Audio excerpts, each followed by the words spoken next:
We read in Genesis 22 verse 1 that God tested Abraham. 22ನೇ ಮೊದಲನೇ ವಚನದಲ್ಲಿ ನೋಡ್ತೇವೆ ಆದಿಕಾಂಡ ದೇವರು ಅಬ್ರಹಾಮನನ್ನು ಪರೀಕ್ಷಿಸಿದ್ರು ಅಂತ. What did Abraham do? ಅಬ್ರಹಾಮನು ಏನು ಮಾಡಿದನು? Early next morning, ಬೆಳಿಗ್ಗೆ ಮುಂಜಾನೆಯೇ he could have got up and pretended nothing happened. ಅವನು ನಟಿಸಬಹುದಾಗಿತ್ತು, ನನಗೇನು ಆಗಿಲ್ಲ ಅನ್ನೋದು. Because nobody else heard what God had said. ಯಾಕೆ ಅಂದ್ರೆ ಬೇರೆ ಯಾರು ಕೇಳಿಸ್ಕೊಳ್ಳಿಲ್ಲ ದೇವರು ಮಾತಾಡಿದ್ದು. Everybody already respected him as a great man of God who has been walking with God for 50 years. ಅವನಿಗೆ ಬಹಳ ಪ್ರತಿಷ್ಠೆ ಇತ್ತು ಮತ್ತು ಗೌರವವಿತ್ತು ಎಲ್ಲರ ಮಧ್ಯದಲ್ಲಿ. ಇವನು ಬಹಳ ದೊಡ್ಡ ದೇವರ ಮನುಷ್ಯನು, 50 ವರ್ಷ ನಡೆದುವಂತ. People would have continued to respect him even if he had disobeyed God. ಇಲ್ಲಿ ಅವನು ದೇವರಿಗೆ ಅವಿಧೇಯನಾಗಿದ್ರು ಕೂಡ ದೇವರು ಹಾಗೇನೆ ಜನರು ಆತನಿಗೆ ಗೌರವ ಕೊಡ್ತಾ ಇದ್ರು. After you've been some years in a church, you earn a little respect from other people. ನೀವು ಸಭೆಯಲ್ಲಿ ಕೆಲವು ಕಾಲ ಇದ್ರೆ ಬೇರೆ ಜನರಿಂದ ಒಂದು ಗೌರವವನ್ನ ಪಡ್ಕೊಳ್ತೀರಾ. Whether you're 3 years, 4 years, 5 years, 2 ವರ್ಷ, 3 ವರ್ಷ, 4 ವರ್ಷ, 5 ವರ್ಷ, you earn a certain amount of respect. People say, that's a good steady brother in our church. ನೀವು ಅವರಿಂದ ಪಡ್ಕೊಳ್ತೀರಾ, ಇವನು ಒಳ್ಳೆಯ ವಿಶ್ವಾಸಿ ಅನ್ಬಿಟ್ಟು. Sometimes God speaks to these good steady brothers and sisters. ಒಂದೊಂದು ಸಲ ದೇವರು ಈ ಒಳ್ಳೆಯ ವಿಶ್ವಾಸಿಗಳಿಗೆ ಮಾತಾಡ್ತಾರೆ. And they don't obey. ಆದ್ರೆ ಅವರು ದೇವರಿಗೆ ವಿಧೇಯರಾಗಲ್ಲ. But all the other people in the church don't know. ಆದ್ರೆ ಬೇರೆ ಸಭೆಯಲ್ಲಿರುವಂತ ಬೇರೆಯವ್ರಿಗೆ ಯಾರಿಗೂ ಗೊತ್ತಿಲ್ಲ. So they can still keep their reputation in the church even though they are disobedient in their private life. ಅವರು ತಮ್ಮ ವೈಯಕ್ತಿಕ ಜೀವಿತದಲ್ಲಿ ದೇವರಿಗೆ ಅವಿಧೇಯರಾಗಿದ್ರು ಈ ಗೌರವವನ್ನ ಕಾಪಾಡಿಕೊಳ್ಳಬಹುದು. See, supposing Abraham next day never took his son to Mount Moriah. ನೀವು ಯೋಚಿಸಿ, ಅಬ್ರಹಾಮನು ಮರು ದಿವಸ ತನ್ನ ಮಗನನ್ನ ಮೌಂಟ್ ಮೊರಿಯಾಗೆ ಕರ್ಕೊಂಡು ಹೋಗಿಲ್ಲ. He never did it. Next day, next week, next month. ನಂತರದ ದಿವಸ, ನಂತರದ ವಾರ ಮತ್ತು ತಿಂಗಳಾದ್ರೂ ಅವನು ಕರ್ಕೊಂಡು ಹೋಗ್ಲಿಲ್ಲ. Do you think he would have lost his reputation as a man of God? ಅವನು ತನ್ನ ಗೌರವವನ್ನು ಕಳ್ಕೊಳ್ತಾ ಇದ್ನ ದೇವರ ಮನುಷ್ಯನು ಅನ್ನೋದಂತನ್ನ? No. ಇಲ್ಲ. People respected him, they'll continue to respect him. ಜನ ಆತನಿಗೆ ಮರ್ಯಾದೆ ಕೊಡ್ತಾ ಇದ್ರು, ಗೌರವ ಕೊಡ್ತಾ ಇದ್ರು, ಅದನ್ನು ಮುಂದುವರಿಸ್ತಾ ಇದ್ರು. Nobody knew that God had told him something in secret he has got to do. ಯಾಕೆ ಅಂದ್ರೆ ಆ ದೇವರು ಆತನಿಗೆ ವೈಯಕ್ತಿಕವಾಗಿ ಏನೋ ಹೇಳಿದ್ದಾರೆ ಅನ್ನೋದು ಯಾರಿಗೂ ಗೊತ್ತಿರಲಿಲ್ಲ. For example, ಉದಾಹರಣೆಗೆ, right now God may be saying something to you got to do. ಇವಾಗ ದೇವರು ನಿಮ್ಮ ಹೃದಯದಲ್ಲಿ ನಿಮಗೆ ಏನೋ ಹೇಳ್ತಾ ಇರಬಹುದು, ಏನೋ ಮಾಡಬೇಕು ಅಂತ. Nobody knows about it. ಆದ್ರೆ ಯಾರಿಗೂ ಗೊತ್ತಿಲ್ಲ ಆ ವಿಷಯ. Nobody knows. ಯಾರಿಗೂ ಗೊತ್ತಿಲ್ಲ. You can continue in the church and keep your good testimony and nobody knows that God told you to do something and you never did it. ದೇವರು ನೀವು ಹಾಗೆ ಮುಂದುವರಿಬಹುದು, ನಿಮ್ಮ ಆ ಸಾಕ್ಷಿಯನ್ನ, ಒಳ್ಳೆ ಸಾಕ್ಷಿಯನ್ನ ಹಾಗೆ ಉಳಿಸಿಕೊಂಡು. But God tested you. ಆದ್ರೆ ದೇವರು ನಿಮ್ಮನ್ನ ಪರೀಕ್ಷಿಸಿದ್ರು. Now if God had tested you by shouting at you publicly, ಹೀಗೆ ನೋಡಿ, ದೇವರು ನಿಮಗೆ ಸಾರ್ವಜನಿಕವಾಗಿ ಜೋರಾಗಿ ಗದರಿಸಿ ನಿಮಗೆ ಹೇಳಿದ್ರೆ, ಪರೀಕ್ಷೆ ಮಾಡಿದ್ರೆ, you Abraham sitting there, ನೀನು ಅಬ್ರಹಾಮ, ನೀನು ಇಲ್ಲಿ ಕುಳಿತುಕೊಂಡಿರೋ, go take your son and offer him on Mount Moriah. ನಿನ್ನ ಮಗನನ್ನ ಕರ್ಕೊಂಡೋಗಿ ಆ ಮೊರಾಯ ಬೆಟ್ಟದಲ್ಲಿ ಸಮರ್ಪಣೆ ಮಾಡುವಂತ. Then he has to get up and go because everybody has heard what God is saying. ಎಲ್ಲರೂ ಕೇಳಿದ ಮೇಲೆ ಆತ ಎದ್ದು ಹೋಗಿ ಕೆಲಸ ಮಾಡಲೇಬೇಕು. And if God were to tell you something publicly, call your name and say, hey, do this tomorrow. ದೇವರು ಹಾಗೆ ನಿಮ್ಮ ಹೆಸರು ಕರೆದು ನೀನು ನಾಳೆ ಇದು ಮಾಡಬೇಕು ಅಂತ ಸಾರ್ವಜನಿಕವಾಗಿ ಹೇಳಿದ್ರೆ, then you would do it. ನೀವು ಮಾಡ್ತೀರಾ ಅದನ್ನ. That would prove your fear of man.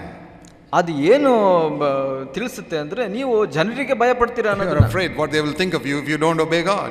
ಯಾಕೆ ಅಂದ್ರೆ ನಾನು ಇದನ್ನ ಮಾಡ್ಲಿಲ್ಲ ಅಂತ ಜನ ಏನ್ ತಿಳ್ಕೊಳ್ತಾರೋ ಅಂತ ಯೋಚನೆ ಮಾಡ್ತೀರಾ. But when God speaks to you in secret, then he tests the fear of God.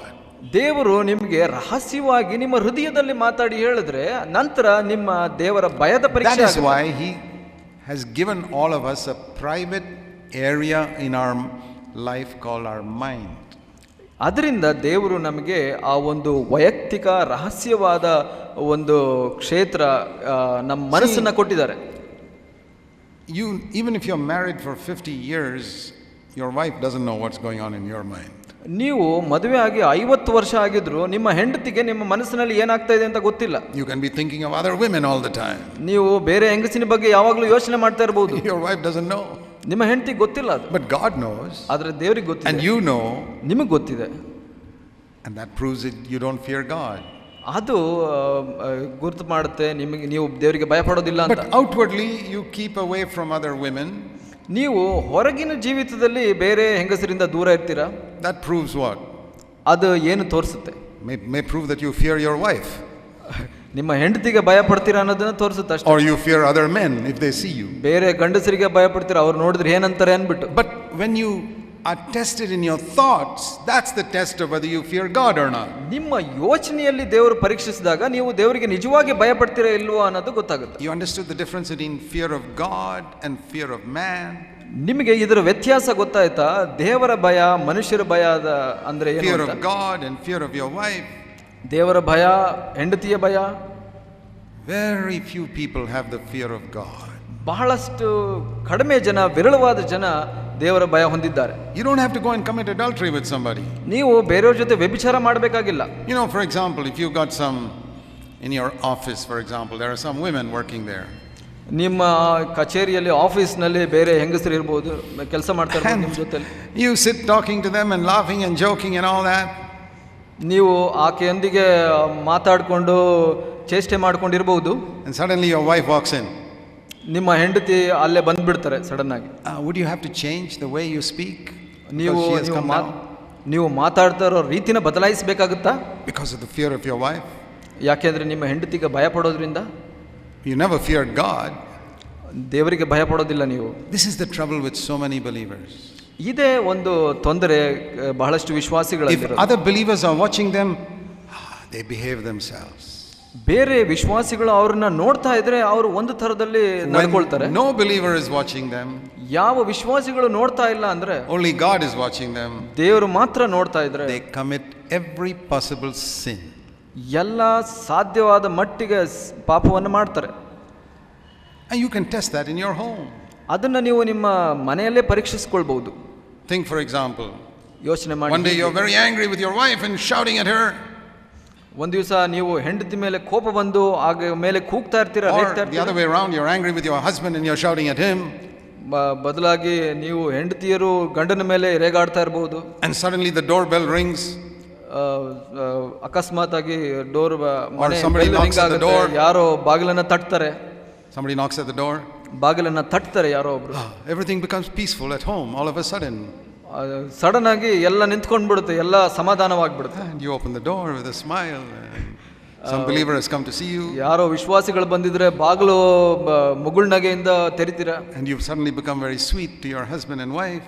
ನೀವು ಗಂಡ ಹೆಂಡತಿಗೆ ಬಹಳ ಒಳ್ಳೆಯವರಾಗ್ಬಿಡ್ತೀರಾ. Fear of man. ಮನುಷ್ಯನ ಭಯ. Before that man came to your house, ಆ ಮನುಷ್ಯ ನಿಮ್ಮ ಮನೆಗೆ ಬರೋ ಮೊದಲು who was in your house? ಯಾರಿದ್ರು ನಿಮ್ಮ ಮನೆಯಲ್ಲಿ? Only God. ದೇವರು ಮಾತ್ರ ಇದ್ರು. Who cares for him? ಯಾರು ಆತನಿಗಾಗಿ ಕಾಳಜಿ ವಹಿಸ್ತಾರೆ? This brother has come. I don't want to lose my testimony before him. ನನ್ನ ಈ ಸಹೋದರ ಬಂದಿದ್ದಾನೆ, ಆತನ ಮುಂದೆ ನನ್ನ ಸಾಕ್ಷಿ ಕಳ್ಕೊಳ್ಬಾರದು ನಾನು. It is in secret that God tested Abraham. ದೇವರು ಈ ತರ ಒಂದು ರಹಸ್ಯವಾಗಿ ಅಬ್ರಹಾಮನನ್ನ ಪರೀಕ್ಷಿಸಿದ್ರು. In secret he tests you. ಹಾಗೆ ರಹಸ್ಯವಾಗಿ ನಿಮ್ಮನ್ನ ದೇವರು ಪರೀಕ್ಷಿಸ್ತಾರೆ. ನನಗೆ even after 50 years, 50 ವರ್ಷದ ನಂತರ ಕೂಡ he will keep on testing us till the day we die. ನಾವು ಸಾಯುವವರೆಗೆ ದೇವರು ಪರೀಕ್ಷಿಸ್ತಾ ಇರ್ತಾರೆ. And every test, if we pass, we go higher. ಪ್ರತಿಯೊಂದು ಪರೀಕ್ಷೆನ ನಾವು ತೆರಗಡೆ ಆಗ್ತಾ ಇದ್ರೆ ನಾವು ಹೆಚ್ಚೆಚ್ಚು ಮಟ್ಟಕ್ಕೆ ಹೋಗ್ತೀವಿ. Abraham passed the test. ಅಬ್ರಹಾಮನು ಈ ಪರೀಕ್ಷೆಯನ್ನ ಉತ್ತೀರ್ಣನಾದ. He didn't even wait 24 hours. 24 ಗಂಟೆ ಕೂಡ ಕಾಯಲಿಲ್ಲ. Early in the morning, ಬೆಳಿಗ್ಗೆ ಮುಂಜಾನೆ he didn't consult his wife. ತನ್ನ ಹೆಂಡತಿಗೂ he didn't consult anybody. ಯಾರನ್ನು ಕೇಳಲಿಲ್ಲ. I know God has told me to do something. ನನಗೆ ಗೊತ್ತು ದೇವರು ನನಗೇನೋ ಹೇಳಿದ್ದಾರೆ. I get up and I do it. ನಾನು ಎದ್ದು ಅದನ್ನು ಮಾಡ್ತೇನೆ. If I have to walk 50 miles, I walk 50 miles. ನನಗೆ 50 ಮೈಲು ನಡಿಬೇಕು, ನಾನು ನಡಿತೀನಿ. I don't have to question why God has told me to walk 50 miles and offer my son when he could have told me to just go around the corner and offer my son. ದೇವರೇ ಯಾಕೆ ನಾನು ಹಿಂದೆ ಹೋಗಿ ಇಲ್ಲೇ ಹತ್ರ ನಾನು ತ್ಯಜಿಸಬಹುದಲ್ಲ, ಪರಿತ್ಯಾಗ ಮಾಡಬಹುದಲ್ಲ ನನ್ನ ಮಗನೇ, ಯಾಕೆ ನಾನು 50 ಕಿಲೋಮೀಟರ್ ನಡಿಬೇಕು? And goes up the mountain. ನೀನು 50 ಮೈಲು ನಡೆದು ಒಂದು ಬೆಟ್ಟಕ್ಕೆ ಹೋಗಬೇಕು. Again in the mountain all alone. ಆ ಬೆಟ್ಟದಲ್ಲಿ ಕೂಡ ತಾನು ಒಬ್ಬನೇ. He tells the young man in verse 5, you stay here, I'm going to go up to the mountain alone with my son. 5ನೇ ವಚನದಲ್ಲಿ ಹೇಳ್ತಾರೆ, ಸೇವಕನಿಗೆ ಹೇಳ್ತಾರೆ, ನೀನು ಇಲ್ಲೇ ಇರು, ನಾನು ಮಗನ ಜೊತೆ. You know, the man who fears God, his obedience is in secret without anybody watching him. ದೇವರಿಗೆ ಭಯಪಡುವಂತ ಮನುಷ್ಯನು ಯಾವಾಗಲೂ ತನ್ನ ವಿಧೇಯತೆಯನ್ನ ರಹಸ್ಯವಾಗಿ ಮಾಡ್ತಾನೆ. He doesn't want other people watching him. ಬೇರೆ ಮನುಷ್ಯರು ನೋಡೋ ಅವಶ್ಯಕತೆ ಇಲ್ಲ. God has told me to do something, I'm going to do it. ದೇವರು ಏನೋ ಮಾಡ್ಲಿಕ್ಕೆ ಹೇಳಿದ್ದಾರೆ, ನಾನು you people stay here. ನೀವು ಇಲ್ಲೇ ಇರಿ, I'm going to go up. ನಾನು ಮೇಲೆ ಹೋಗ್ತೀನಿ. What are you going for? ಯಾಕೆ ಹೋಗ್ತಾ ಇದೀಯಾ? You don't have to know that. I'm going to worship God. ನಿಮಗೆ ತಿಳಿಯೋ ಅವಶ್ಯಕತೆ ಇಲ್ಲ, ನಾನು ದೇವರಿಗೆ ಆರಾಧನೆ He ಮಾಡಲಿಕ್ಕೆ doesn't want ಹೋಗ್ತಾ any honor from men. ಇದ್ದೀನಿ. ಯಾರಿಂದನೂ ಯಾವ ಗೌರವವನ್ನು And he goes ಬಯಸಲಿಲ್ಲ. up and offers up his son, puts the son on the altar and takes the knife to kill him. ಅಲ್ಲಿ ಹೋಗಿ ಒಂದು ಹೋಮ ಮಾಡಲಿಕ್ಕೆ ಅವನ ಮಗನನ್ನ ತಗೊಳ್ತಾನೆ. God says, stop. ದೇವರು ಹೇಳ್ತಾರೆ ನಿಲ್ಸು ಅಂತ ಅಂದ್ಬಿಟ್ಟು. I was only testing you. ನಾನು ನಿನ್ನನ್ನು ಪರೀಕ್ಷಿಸ್ತಾ ಇದ್ದೆ ಅಂತ ಹೇಳ್ತಾರೆ. Verse 12. 12ನೇ ವಚನದಲ್ಲಿ Middle. ಮೊದಲ Now I know that you fear me. ಇಲ್ಲಿ ಹೇಳ್ತಾರೆ, ನೀನು ದೇವರಲ್ಲಿ ಭಯಭಕ್ತಿ ಉಳ್ಳನೆಂಬುದು ಈಗ ತೋರಬಂತು ಎಂದು ದೇವರು ಹೇಳ್ತಾರೆ. What a certificate to get. ಎಂಥ ಸರ್ಟಿಫಿಕೇಟ್ ನಾವು ಪಡೆಯುವಂಥದ್ದು. From God himself. ದೇವರೇ ಹೇಳುವಂಥದ್ದು. Now I know that you fear me. ನನಗೆ ಇವಾಗ ಗೊತ್ತು ನೀನು ನನಗೆ ಭಯಪಡ್ತೀಯ. Because nobody heard what I told you and you still obeyed me. ಯಾಕೆ ಅಂದರೆ ನಾನು ನಿನಗೆ ಹೇಳಿದ್ದನ್ನ ಬೇರೆ ಯಾರೂ ಕೇಳಿಲ್ಲ, ಆದರೂ ನೀನು ಇದಕ್ಕೆ ವಿಧೇಯನಾದೆ. I gave you 3 days to think about it, walking 50 miles, and you still obeyed me. ನಾನು ನಿನಗೆ 3 ದಿವಸಗಳ ಕಾಲ ಸಮಯ ಕೊಟ್ಟೆನು, 50 ಮೈಲು ನಡೆದು, ಆದರೂ ನೀನು ನನಗೆ ವಿಧೇಯನಾದೆ. And even when you came there, you didn't want anybody to see your obedience. You did it in secret. ನೀನು ಅಲ್ಲಿ ಬಂದರೂ ಕೂಡ ಬೇರೆಯವರು ನೋಡಲಿ ಅಂತ ಬಯಸಲಿಲ್ಲ, ನೀನು ಇದನ್ನು ರಹಸ್ಯವಾಗಿ ಮಾಡಿದೆ. He goes on to say in verse 17, now Abraham, I'm going to bless you so much, the whole world will be blessed through you. ನೀನು 17ನೇ ವಚನದಲ್ಲಿ ಹೇಳುತ್ತೆ, ನಿನ್ನ ಸಂತತಿಯನ್ನು ಹೆಚ್ಚಿಸುವೆನು, ನಿನ್ನನ್ನು ಆಶೀರ್ವದಿಸುವೆನು ಅಂತ ಅಂದ್ಬಿಟ್ಟು. You know, that's what happens when you fear God like that. ಹೀಗೆ ನಾವು ದೇವರಿಗೆ ಭಯಪಟ್ಟರೆ ಇದೇ ನಮ್ಮ ಜೀವಿತದಲ್ಲಿ ಕೂಡ ನಡೆಯುತ್ತೆ. There will be no limit to how much God will bless you. ಅದಕ್ಕೆ ಒಂದು ಅಳತೆನೇ ಇಲ್ಲದೆ ದೇವರು ನಿಮ್ಮನ್ನು ಆಶೀರ್ವದಿಸ್ತಾರೆ. And the blessing of God brings holiness and purity in our life. ದೇವರ ಒಂದು ಆಶೀರ್ವಾದ ನಮ್ಮಲ್ಲಿ ಆ ಒಂದು ಪರಿಶುದ್ಧತೆಯ ಭಯವನ್ನು ತರಿಸುತ್ತೆ. So I want to tell you something. ನಾನು ಒಂದು ಹೇಳಲು ಬಯಸ್ತೀನಿ. When you hear God whispering something into your heart, ನಿಮಗೆ ದೇವರು ನಿಮ್ಮ ಹೃದಯದಲ್ಲಿ ಮೆದುವಾಗಿ ಮಾತಾಡ್ತಾ ಇದ್ರೆ, get up early in the morning and obey. ಬೆಳಗ್ಗೆ ಬೇಗ ಎದ್ದು ದೇವರಿಗೆ ವಿಧೇಯರಾಗಿರಿ. Immediately. ಬೇಗ, Don't wait. ಕ್ಷಣದಲ್ಲಿ. ಅದಕ್ಕಾಗಿ ಕಾಯಬೇಡಿ. And God will give you the certificate. ದೇವರು ನಿಮಗೆ ಆ ಸರ್ಟಿಫಿಕೇಟ್ Now I ಕೊಡ್ತಾನೆ. know that you fear me. ನನಗೆ ಇವಾಗ ಗೊತ್ತಿದೆ ನೀನು ನನಗೆ ಭಯಪಡ್ತೀಯ And ಅಂತ. there will be no limit to how much I bless you. ಅದಕ್ಕೆ ಒಂದು ಅಳತೆ ಇಲ್ಲ, ನಾನು ಎಷ್ಟು ಆಶೀರ್ವದಿಸ್ತೀನಿ ನಿನ್ನ And ಅಂತ. like that we can go step by step. ಹಾಗೆ ನಾವು ಒಂದು ಮಟ್ಟದಿಂದ ಮತ್ತೊಂದು ಮಟ್ಟಕ್ಕೆ ಹೋಗ್ಬಹುದು. Let's pray. ಪ್ರಾರ್ಥಿಸೋಣ. While our heads are bowed in prayer, ನಾವು ತಲೆ ಕೆಳಗೆ ಮಾಡಿ ದೇವರ ಮುಂದೆ ಇರುವಾಗ I want you to ask God, ನಾನು ದೇವರಿಗೆ ಕೇಳಲಿಕ್ಕೆ ಬಯಸ್ತೀನಿ. Lord, help me to fear you. ಕರ್ತನೇ, ನಾನು ನಿನಗೆ ಭಯಪಡಲಿಕ್ಕೆ ನನಗೆ ಕಲಿಸ್ಕೊಡು. Deliver me from this wretched life of the fear of man. ನನಗೆ ಈ ಒಂದು ಕ್ಷುಲ್ಲಕ ಜನರಿಗೆ ಭಯಪಡೋದ್ರಿಂದ ನನ್ನನ್ನು ಕಾಪಾಡು. I want to perfect holiness in my life by the fear of God.